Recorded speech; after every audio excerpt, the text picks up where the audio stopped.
बिस्मिल्लाहिर्रहमानिर्रहीम। अस्सलामुअलैकुम। कैसे हैं आप सब लोग? उम्मीद करती हूँ ठीक ठाक होंगे, फ़िट फ़ाट होंगे और ईमान की बेहतरीन हालत में होंगे। अल्लाह ताला खुश रखे, आबाद रखे, शाद रखे। इसी दुआ के साथ आगाज़ करते हैं अपनी आज की रेसिपी का। तो जनाब आज हम बनाने लगे हैं सर्दी की मुनासबत से मछली। जी जनाब, यहाँ पर मछली तो हमारे पास मौजूद है, लेकिन हम मछली नहीं बनाएंगे, हम मछली से ही कुछ स्पेशल बनाने वाले हैं। तो हम बनाने लगे हैं मछली के कबाब। तो यहाँ पर मेरे पास रोहू मछली है, तकरीबन किलो से थोड़ी सी ज़्यादा थी। और यहाँ पर उसको जो है मैंने धो के साफ़ किया था, और यहाँ आधा कप मेरे पास सिरका था। और यहाँ पर अजवाइन हाफ़ टी स्पून मेरे पास, या 1 टीस्पून आप कर लें, अजवाइन का पाउडर था।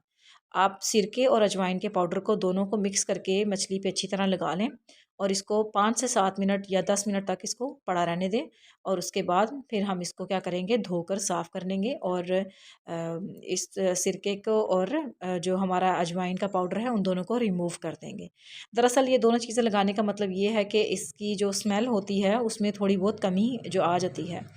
तो जनाब यहाँ पर मुझे लगाए हुए तकरीबन 10 मिनट हो चुके थे, तो मैंने मछली जो है वो धो के तकरीबन 2 से 3 मिनट इसको मैंने अच्छी तरह खुश्क किया है, खुले बर्तन में रख के, हवादार बर्तन में रख के। और जब पानी बिल्कुल बंद हो गया तो मैंने इसको इस बर्तन में रख दिया। यहाँ पर मेरे पास देगची है, देगची में मैंने 2 गिलास पानी डाले हैं। और पानी डालने के बाद आपके पास अगर कोई छिलनी, कोई इस तरह का स्टैंड हो जो कि आपकी देगची के मतलब मुँह के ऊपर फिट आ जाए, तो आप उसके ऊपर रखें। और हमने अब मछली को देनी है स्टीम। हमने इसको स्टीम करना है, और कोई मसाला कुछ भी अभी नहीं लगाना। और स्टीम करने का मकसद सिर्फ़ और सिर्फ ये है कि हम चाहते हैं कि हमें जो है वो कांटे हम अलग कर लें, और मछली का जो मीट है वो हमें अलग फ़ॉर्म में चाहिए, मतलब अलग चाहिए। तो अब यहाँ पर जो है वो मेरा पानी गर्म हो चुका है, तो आहिस्ता-आहिस्ता मैं अपनी सारी मछली को जो है एक तरतीब के साथ इसके अंदर रखूँगी। लेकिन रखने से पहले एक ज़रूरी बात मैं आपके साथ शेयर करूँ, वो ये कि मछली जब भी इसको छलनी में रख के इस तरह स्टीम किया जाता है, तो ये ऑटोमेटिकली चिपक जाती है, ये लोहे की या इस ऐसी किसी चीज़ के साथ ये चिपक जाती है छलनी के साथ। तो इसके लिए ज़्यादा बेहतर ये है कि आप इसको ऑयल के साथ या घी के साथ ग्रीस कर लें, और ग्रीस करने के बाद अपनी मछली को अरेंज कर लें, और फिर इसको स्टीम करें। ये वो मतलब ऐसा आपको मैं ये तरीका बता रही हूँ। अगर तो आप इसके कबाब बनाना चाहते हैं तब भी आप इस मेथड को फ़ॉलो कर सकते हैं। और इन केस के अगर आप चाहते हैं कि आपका जो है वो ऑयल फ्राई करने में कम इस्तेमाल हो, तो आप पहले इस तरह मसाला जो है वो मैरिनेट करने के बाद आप इसको फ़िश को पहले ऐसे स्टीम कर लें। और स्टीम करने के बाद फिर लाइट सा जो है वो आप नॉन स्टिक में, किसी भी नॉन स्टिक बर्तन में जो है वो आप इसको जो है वो फ्राई कर लें।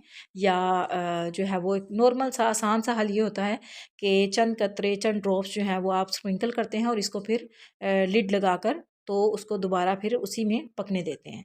तो इस तरह आप कम ऑयल में भी है जो इस ये मेथड फ़ॉलो कर सकते हैं, कम ऑयल अगर इस्तेमाल करना हो तो। यहाँ पर जनाब मुझे इसको बॉयल करते हुए तकरीबन 12 से 15 मिनट हो गए थे, इससे ज़्यादा इसको नहीं करना, क्योंकि ये मछली होती है और मछली का मीट जो है वो इतना सख्त नहीं होता, वो जल्दी ही अलग हो जाता है। तो ये देखें आपके सामने मैंने किया है, तो ये अलग हो चुका है, यानी नरम हो गई है। तो अब पानी को रिमूव करेंगे, और इसको 2 से 3 मिनट, 4 मिनट तक इसको पड़ा रहने देंगे, ताकि एक्स्ट्रा पानी सारा निकल जाए। और उसके बाद आप इसको फ़ौरन ही किसी खुले बर्तन में इसको निकाल देंगे। और इसका निकालना इसलिए ज़रूरी है, ये देखें आपके सामने मैंने अभी इसको ग्रीस किया था, इसके बावजूद भी इसके चंद पीसेस जो हैं वो छिलनी के साथ लग चुके हैं। तो इसको फ़ौरन निकालना इसलिए भी ज़रूरी है, क्योंकि अगर आप इसको इसी छिलनी में ठंडा होने देंगे, तो ये छिलनी के किनारों को कैच कर लेगी, पकड़ लेगी, जुड़ जाएगी उसके साथ, और फिर आपके लिए उतारना बहुत ज़्यादा मुश्किल हो जाएगा। तो अब आप इसको ठंडा करें, और ठंडा करके आप इसको इसके जो जितने कांटे हैं अंदर छोटे मोटे, सारे के सारे आपको रिमूव करने होंगे। तो जनाब यहाँ पर मैंने थोड़ा मशक्क़त का काम है, थोड़ा मेहनत का काम है, लेकिन कांटे जो है वो रिमूव कर दिए।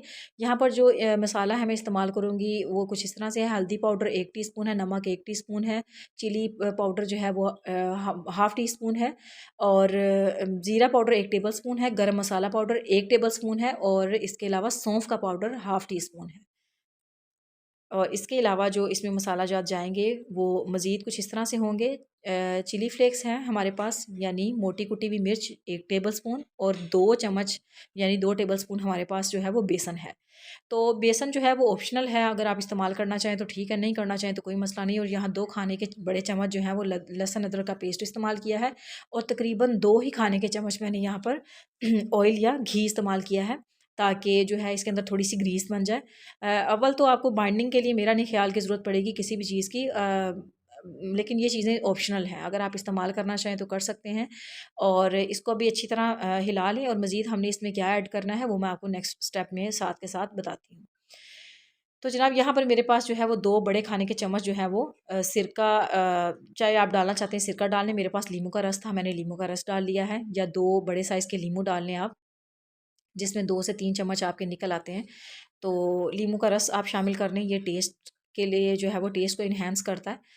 तो अजवाइन हमने इसलिए नहीं डाली क्योंकि हमने स्टार्ट में अजवाइन का पाउडर और सिरका लगा के इसको अच्छे से हमने मैरिनेट किया था, या इसको साफ़ किया था इसकी स्मेल को ख़त्म करने के लिए, तो उसका बहरहाल जायका इसके अंदर मौजूद है। तो यहाँ पर जो है मछली के कबाब बना के रेडी कर लिए हैं, और 1 कप ऑयल था मेरे पास जिसको मैंने गर्म होने के लिए रख दिया है, और जैसे ये मीडियम फ्लेम पे गर्म होगा तो मैं अपने कबाब जो हैं वो 1 बाय 1 इसमें फ्राई करना शुरू करूँगी।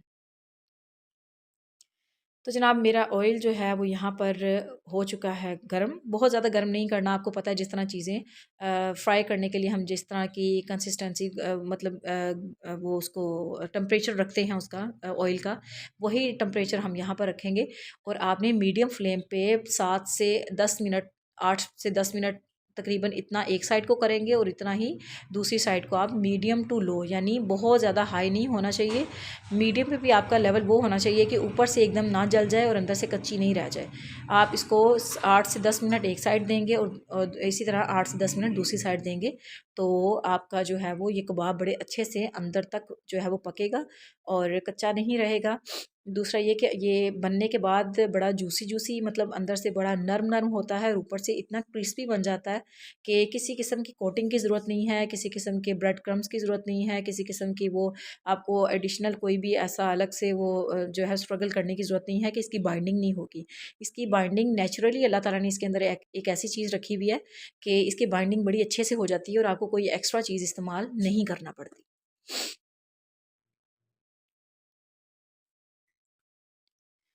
तो जनाब यहाँ पर मेरे जो है वो तकरीबन कुछ कबाब जो है वो रेडी हो गए हैं। ये टेम्परेचर का थोड़ा सा फ़र्क होता है, जिस साइड पे आपका चूल्हा जो है वो टेम्परेचर अच्छा दे वो साइड आपकी ज़रा जल्दी हो जाती है, और जिस साइड पे जो है वो टेम्परेचर प्रॉपर नहीं मिल रहा होता वहाँ से थोड़ा सा वो जो है वो रह जाता है। लेकिन यहाँ पर देखिए अल्हम्दुलिल्लाह मेरे कबाब जो है वो अच्छे से सुनहरी ब्राउन टाइप हो गए थे, और जिस तरह का मुझे कलर चाहिए था वैसा मुझे कलर मिल गया है। अब इसको मैं ऑयल से करूँगी रिमूव, और रिमूव करने के बाद हम लोग फिर देखेंगे कि अपना नेक्स्ट हमने मज़ीद जो है वो फ्राई करना है या इसी के साथ चलेंगे। दूसरा यहाँ इस पॉइंट पर मैं आपको एक बात क्लियर करती चलूँ कि गरम मसाला डालने का मतलब और मकसद ही ये होता है कि उसमें ऑलरेडी आप जो है वो दालचीनी, लौंग और छोटी इलायची और इस तरह की मतलब सारे मसाला जात को आप बेसिक मसाला जात जो है वो उनको मिक्स कर चुके हुए होते हैं, खुश्क धनिया पाउडर, इन चीज़ों को।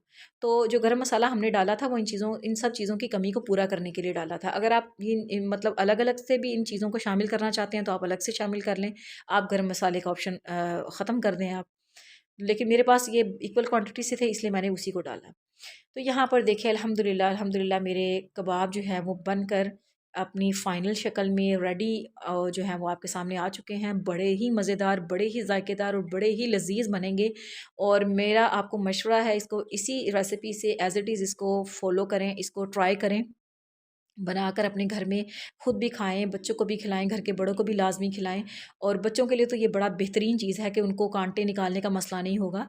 तो जनाब बनाइए, खाइए, खुद भी खाइए, बच्चों को भी खिलाइए, घर के बड़ों को भी खिलाइए। और लास्ट में वही रिक्वेस्ट जो मैं हमेशा करती हूँ कि अगर आप मेरे चैनल पर नए हैं तो चैनल को लाइक कीजिए, सब्सक्राइब कीजिए, शेयर कीजिए। हमें दीजिए इजाज़त। अल्लाह हाफ़िज़।